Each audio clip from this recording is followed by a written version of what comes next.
Hello and welcome to Power in Mind, the sports psychology podcast. I'm your host, Mike Ceely. My guest today is champion cyclist Kevin Metcalfe. Last year, Kevin broke the world hour record on a bicycle at age 55. He rode just over 49 kilometers in 1 hour. That's 30.5 miles an hour around the Aguas Calientes velodrome in Mexico, shattering the previous record for his age category by almost a mile. Kevin also holds the world record in his age category in the 2,000-meter individual pursuit with a time of 2 minutes, 18 seconds. That's over 32 miles an hour on a bicycle. He also holds the U.S. national record for the 40-kilometer individual time trial in the 50 to 54 age category with a blazing time of 49 minutes, 29 seconds, set back in 2013. And in August of this year, Kevin helped set the U.S. national record for the 4,000-meter team pursuit in the 50-plus age category with a time of just over 4 minutes, 35 seconds. Please welcome a man who only seems to get faster with age, world champion cyclist, Kevin Metcalfe. Kevin, welcome. Thank you. How you doing today? I'm doing well. How about yourself? Pretty good, pretty good. I know, are some of the fires affecting you up there? And where are you located at right now?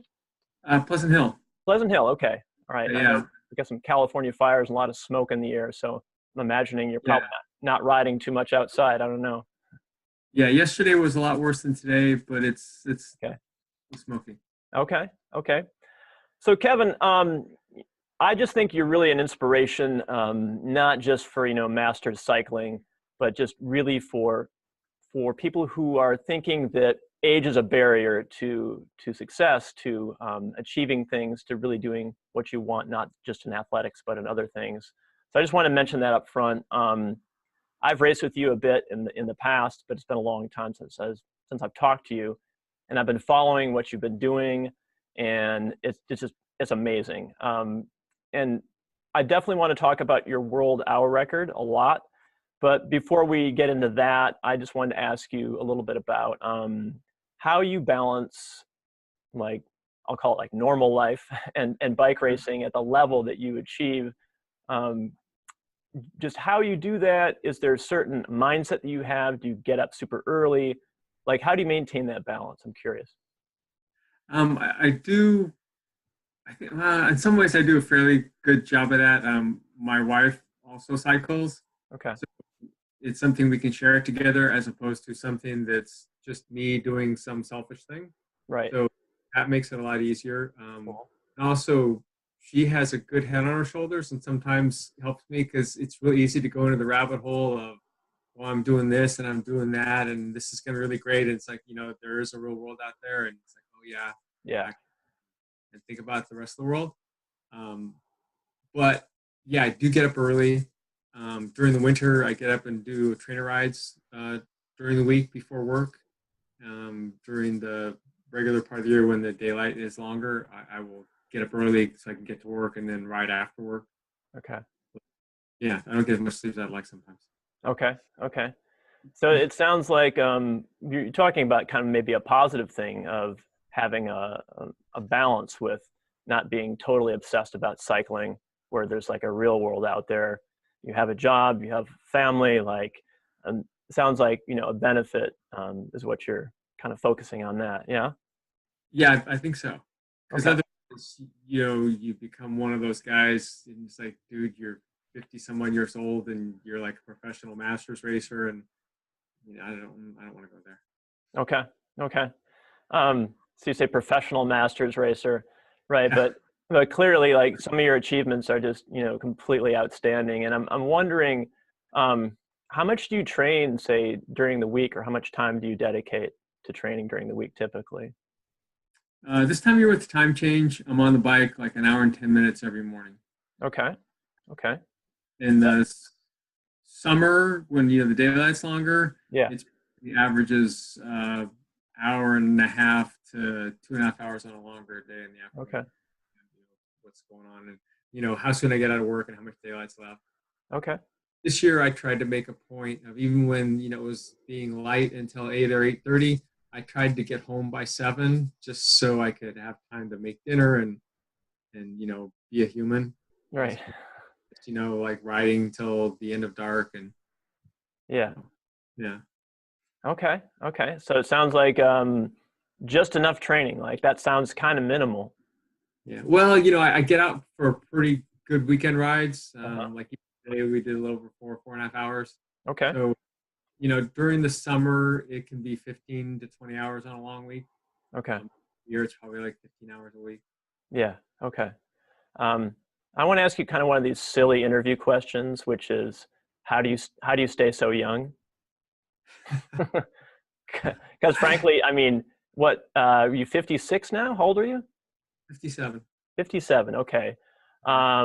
Yeah, just the kind of times that you're getting in these events are just, I mean, they're outstanding. Like 20, 30-year-olds are getting similar times. And that's what I mean by that question. Like, how do you stay young? I, I've been doing this for a really long time. I never really got out of shape. I had one year where I kind of was real low key and got kind of fat. Okay. Um, but I never really just like quit for years at a time. Okay. So I got my foot in it a little bit. Okay. And one of the things, like for the longest time, I was trying to go under 50 minutes for 40K. Right. And as I got older, I realized it was like a three variable equation. You had the fitness variable, you Hmm. had equipment variable, and then you had just the weather variable. Okay. And they kind of needed to come into place on the right day. And I found that my times now are faster than when I was younger, but I think a lot of it has to do with bikes and equipment and skin suits and helmets. And Right. so I think if you took my body today and put me on the same bike when I did my best 40K when I was in my 30s, Yeah. I could do that fast. Okay. Okay. I don't think the drop off is huge. I think it's minimal.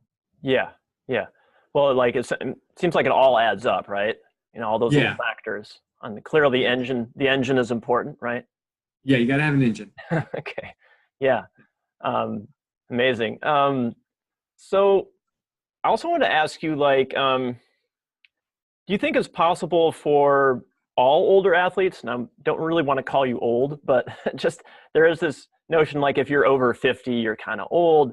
Do you think that really anyone your age or even maybe in their 60s can get really competitive in athletics, even if say they've been, out of shape for a number of years? Is the body still in, very useful at that point? Or do you think there's a certain like key age where it drops off, like 60 is where it starts to drop off, or 70? Do you think there's an age for that?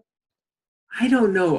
I have some friends who are also really successful athletes who are a little older than me, Yeah. and at least one or two of them has mentioned to me there was a certain age when there was a difference, and every year, like the last couple of years, as I come into the spring and see how my fitness is coming along, and you're always a little bit behind at the start, and I always have this kind of thought in my head: is this the year?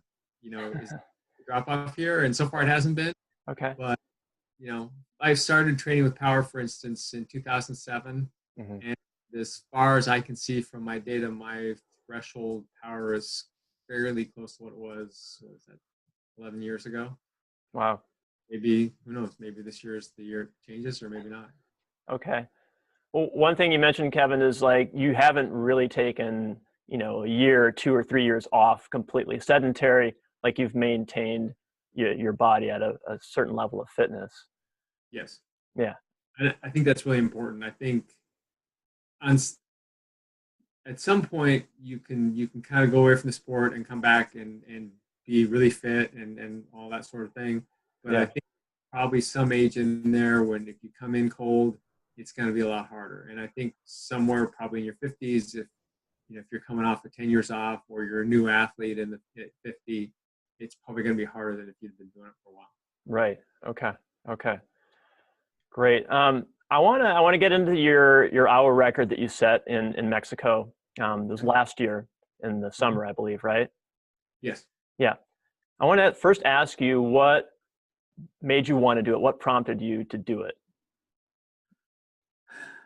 I've had thoughts about wanting to, like, I used to race a lot of track in the late 90s, early 2000s. Yeah. I always had kind of the idea of it would be interesting to do an hour, even if it wasn't like an official world hour record kind of thing, just to ride for an hour on the track and see what happened.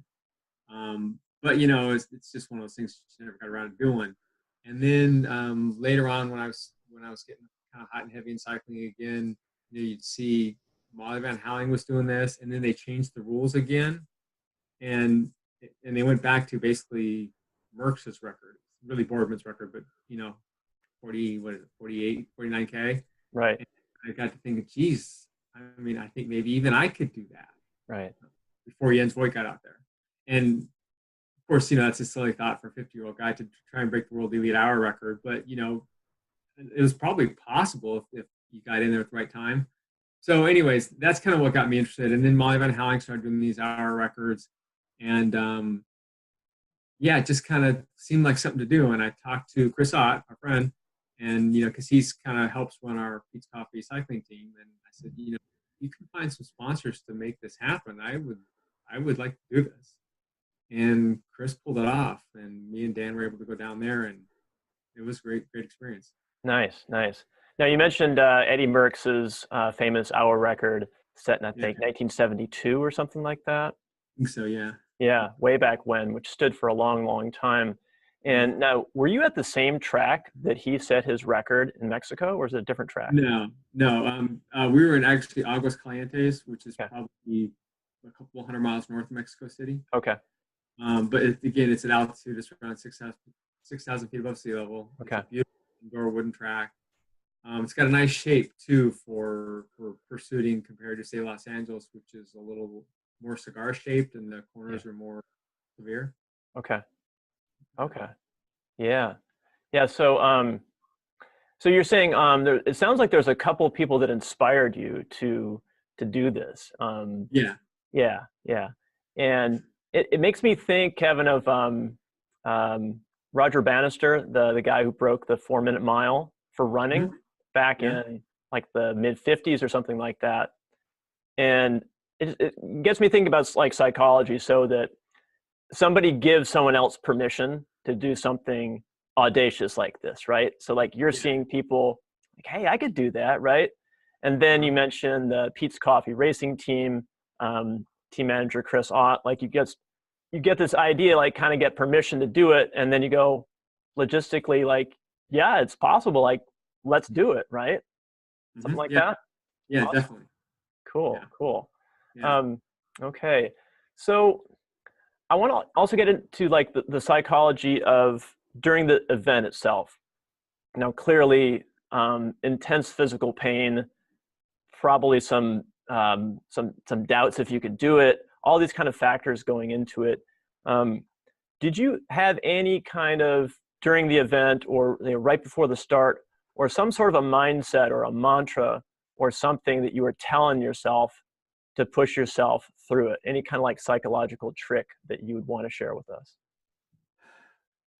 I like to break things down into small little bits.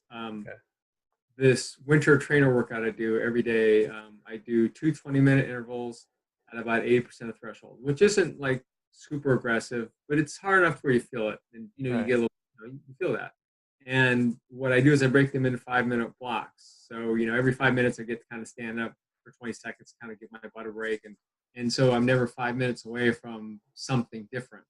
And that helps. And the hour record, in the sense, is kind of the same way. Because, one, you're getting a split every lap, so you know where you're going or how you're going. But then again, it was 196 laps. So if you start thinking about 196 laps, that's kind of mind-bending. You don't want to think about that. Right. But we broke it into 5-minute breaks again. So every 5 minutes, they would put up a whiteboard with my progress so far. Okay. And what I wanted to see was, I think it was how many laps I had done and my kilometers per hour so far. Yeah. 5 minutes in, I've done this many laps and I'm at this many kilometers an hour. And so I kind of knew where I was, how far I had to go, and that helped me get through it. And then towards the end, when it was getting fairly horrible, I started breaking it down in my head, because then, 5 minutes isn't that long of a time frame to wait for when it's early in the effort. But late in the effort, and it seems like about a million years. Yeah. So instead of like going around every lap, oh, Jesus, is this it? Is this 5 minutes? Is this 5 minutes? Where's the damn whiteboard? Yeah.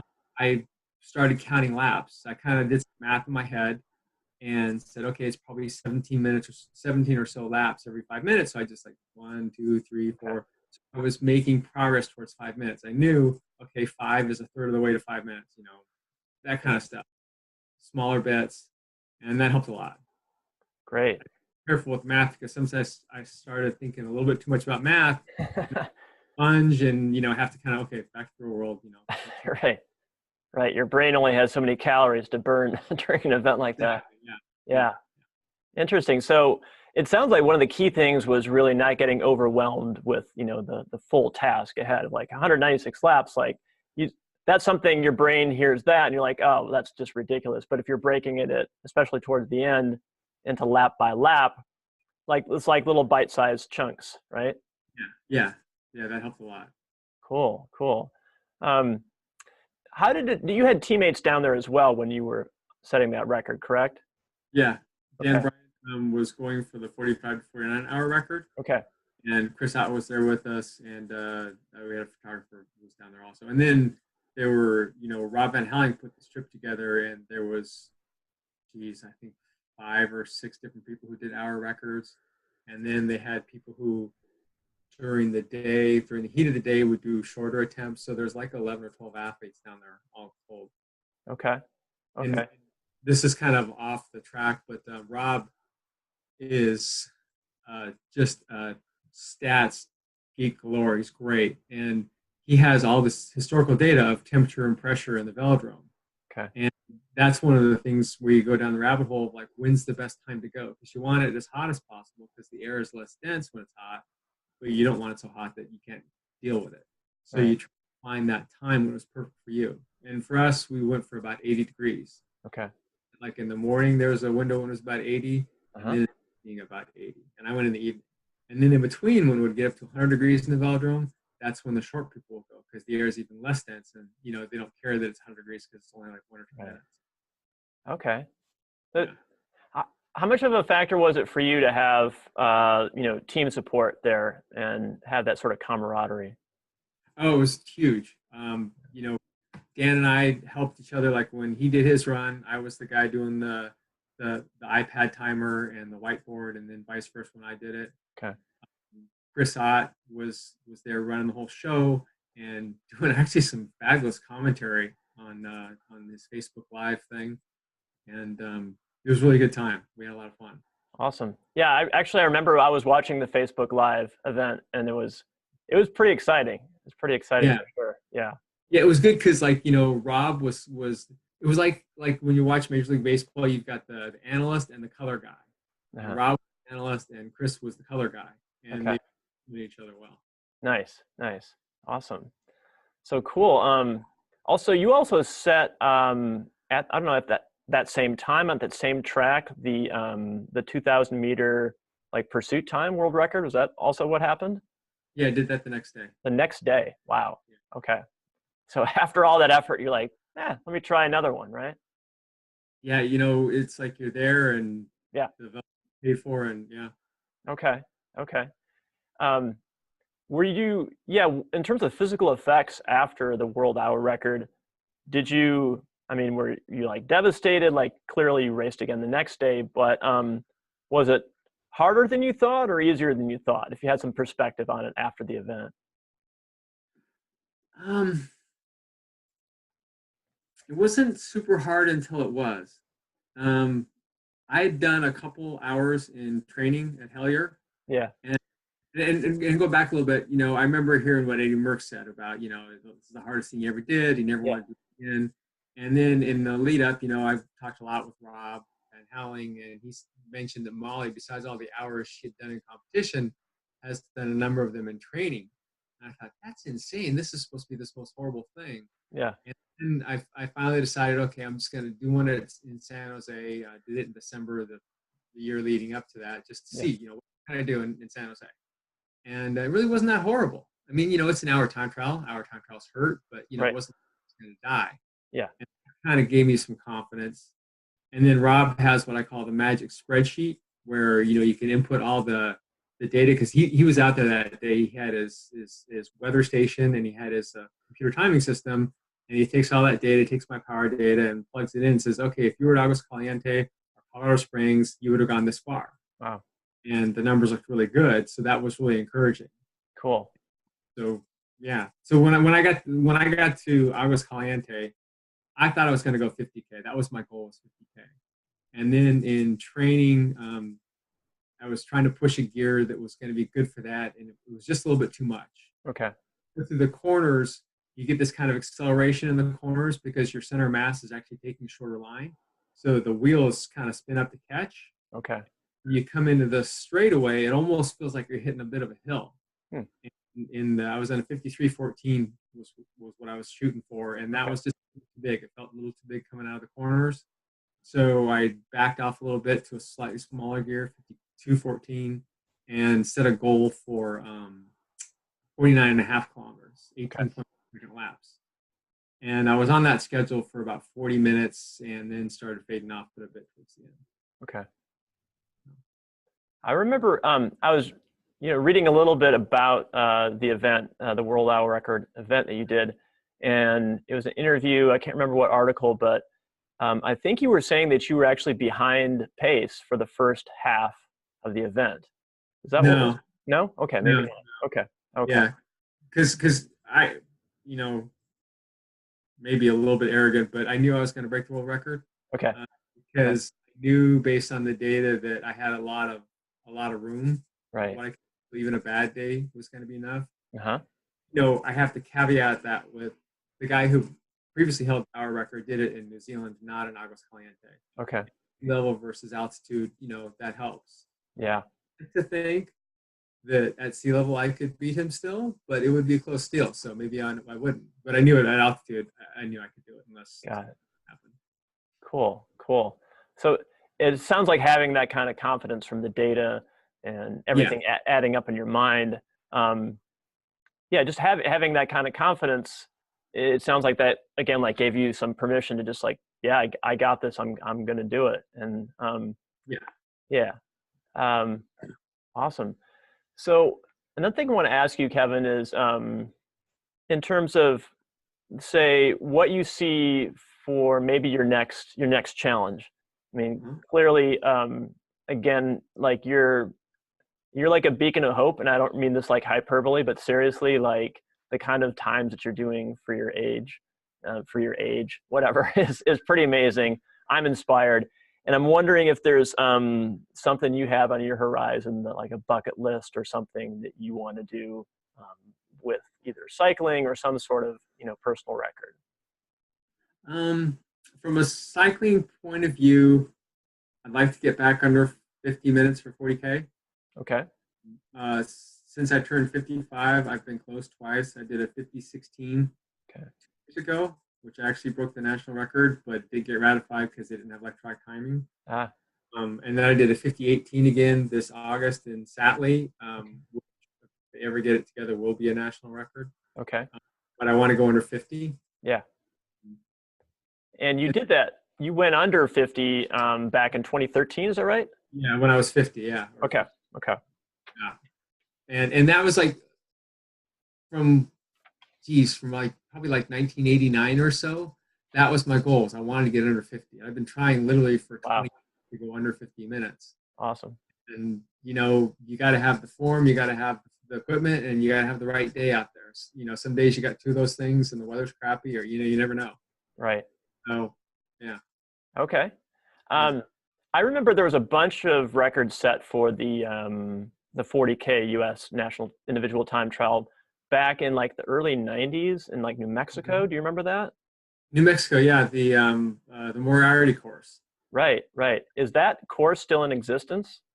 It is. I've never been to it. My understanding is it's not as fast as it used to be because of it's been chip sealed. The pavement's not super fast right now.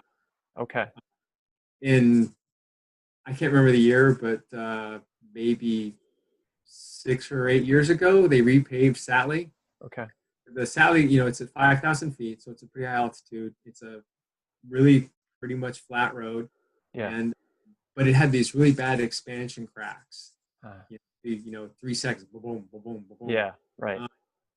And they repaved it, and a lot of records have been broken there since then. Okay. And it's starting to get a little bit more expansion crack, but it's still pretty quick. Okay. And then when they had the Elite Nationals in Lake Tahoe in 2015, they used this new Loyalton course. Mm-hmm. Had the course been certified, the Elite record would have fallen that day. Okay. John Feisold record. Okay. And used that for districts like the last 3 years, which is where I did the 5016. Yeah. The 5018, though, we actually, Van Halen, he loves to do record stuff. He did a special 40K day out at Satley course, and that's where we did that one. Okay. The fixed gear, just because I was in the middle of preparing for track worlds, and my time trial bike is my pursuit bike, and it was easier to just put on a front brake and hope the weather was good. Okay. Okay. So what is the national record for like elite all ages for the 40K individuals? Like 47 minutes or something like that? Yeah, low 47s, 47:20-ish. That's crazy. I mean, that's how many? That's like 32 miles an hour or something like that, or what is that? Probably, yeah. That's insane. Wow. And apparently the magic of Moriarty was that, it's in a mountain valley, to my understanding, and if the weather is perfect, you'll get a tailwind both ways. Ah. You'll have kind of wind coming off the mountains, Yeah. and then it up and blows the other way. Nice. Yeah, magic tailwind. Oh, magic tailwind. That can't hurt at all. That's great. No. Kevin, I want to ask you, in terms of younger cyclists who are maybe wanting to get into cycling as a profession and make money at it and get really, really serious about it, what advice would you have for like a young up and coming rider, maybe who's 18, 19, clearly has talent and wants to take that step? What kind of advice would you have for them? I think consistency is huge. I've just known so many guys who were really talented, but couldn't kind of keep it together for a long enough period of time. So I think that's really important. I think the mental aspect is really important. I can think of one particular guy who was a NorCal guy, turned pro, and was a phenomenal climber, but he was just kind of freaked out about only like to race when he knew he could win. Uh-huh. You have to go into racing knowing that you're going to lose like 90% of the races you do, and that's good.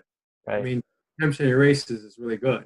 Right. So, losing is part of your job, and you have to accept that. You need to learn from it. Why did I lose? Sometimes they were just better. Sometimes I made a mistake. Sometimes, whatever. So you need to think about why you lost and then try and improve on those things that caused you to lose, whether it's your fitness, your tactics, Yeah.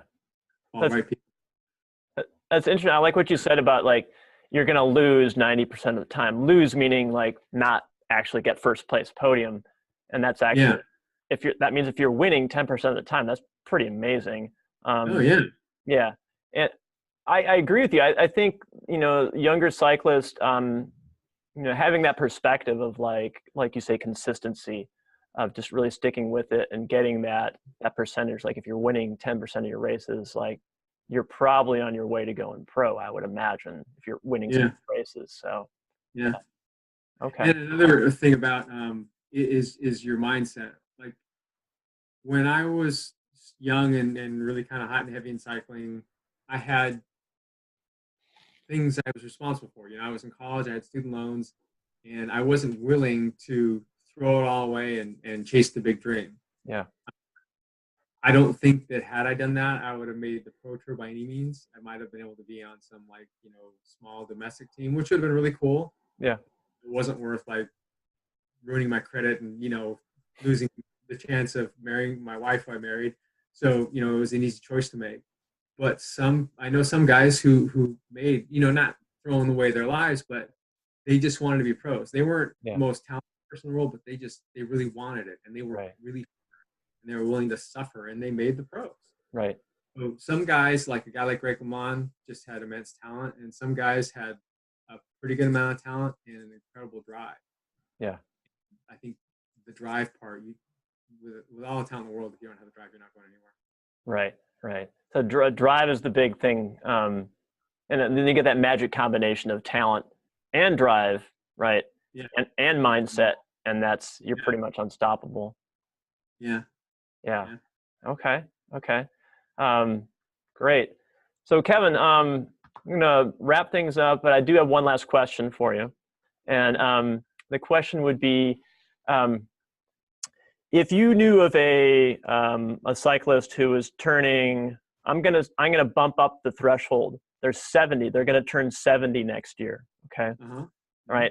And they've got some good fitness, and they say to themselves, and all their friends are telling me, hey, you know what? Like, you got to wind this down. This is you're being crazy. You should be on the golf course, man. Relax. And they still want to keep going. What would you say to them? Keep going. Keep going. Makes you happy. If it's not like ruining your life, if you're not, you know, alienating your family, or, yeah. Right. What else you gotta do when you're 70? You gotta just like sit in front of the TV and bed your life away, or Right. and I don't know, what is 50 is the new 30? I don't know what 70 is, but there are, like at track worlds, there are 70-year-old guys who can still go pretty quick. Wow. And like I was there. This is another offshoot, but it's a funny story. I was Kent Bostic's teammate when we were on Postal Masters for a couple years. And Kent, just quickly, Kent Bostic was the guy who set that first like 47-minute individual 40K team time trial back in the early 90s. Yeah. Yeah, Sorry. him and John Fry were the guys in 40K Yeah. for a long time. And then Kent also got really into track. He went to the Olympics in '96 as pursuiter at the age of 43, I think. Wow. It's funny because I was at the Olympic trials that year as a 35-year-old, and I thought, oh, I'm 8 years too young to go to the Olympics.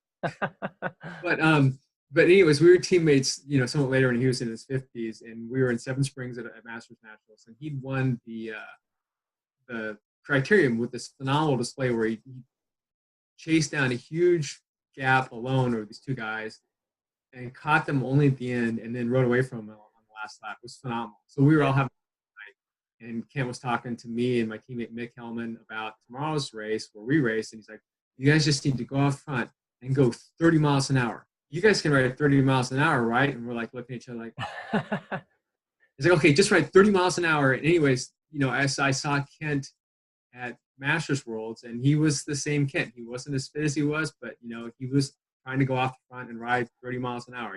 What would Kent Bostic do? He'd ride 30 miles an hour, and he's still 5. Awesome. Maybe he doesn't have the legs he used to, but he goes. Yeah. To see. That's a great story.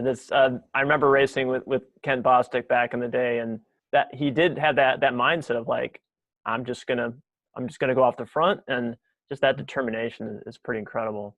And he still postulates, which is the verb of postulating is like when he gets going really hard, he kind of gets his head twisted. Nice. I like that there's a verb for that. That's great. Yeah.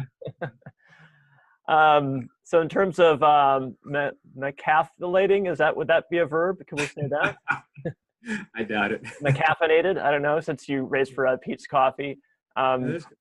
Do you ever see yourself retiring from, not necessarily from racing, but just like, do you see yourself riding the rest of your life?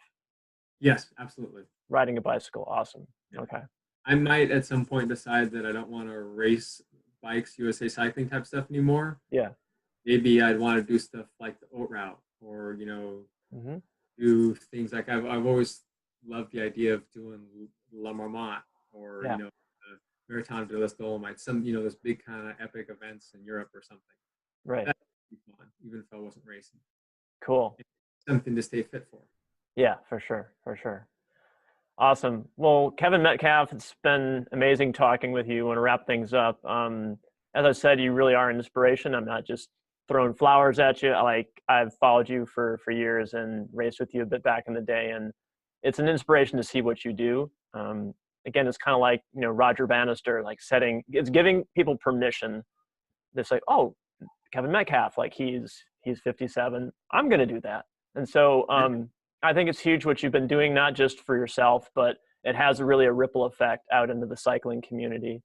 and that's just the truth. And I'm really stoked to have you on the show today and talk with you. And I wish you all the luck in your future goals, and I think you're going to continue to inspire. So thanks for talking today.